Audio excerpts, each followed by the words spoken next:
Hi, this is Joe at Pecan Lane. Today is Saturday, December 2nd, 2023. I want to talk to you a bit about moisture, just some observations here today.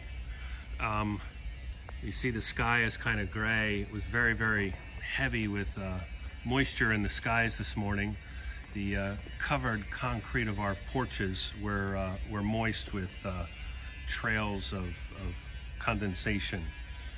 It has since rained, and what we've got going on then is some of the nuts that were sitting around pick up moisture a bit from the air, and perhaps they'll handle the abuse of cracking and shelling.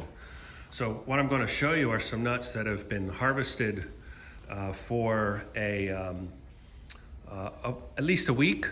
The variety is Sumner. They were sitting around in a mesh bag. And let's keep in mind a couple of things, that pecans ideally are dried down to 4% for storage, but large places might raise the moisture up. I think it's to 6 to 8% to handle processing. So these nuts that have been down, we're gonna turn on this Dickie John moisture tester. And I've got it labeled for pecans.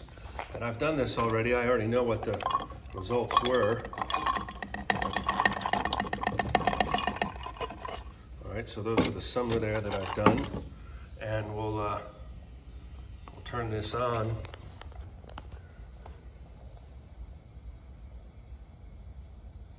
And we got a 6.6% moisture. So that's really nice. That's a great thing about these high moisture days, is then when you're cracking and shelling, you can get out a nice product out of it. So I'm happy with that. Now, there's some safety concerns with moisture. Got a customer, so got to be careful of moisture on the ground. And then the other thing is, on your rough edges, as a cracker and sheller, you have to be careful that some of this pecan dust doesn't just adhere to the loose edges.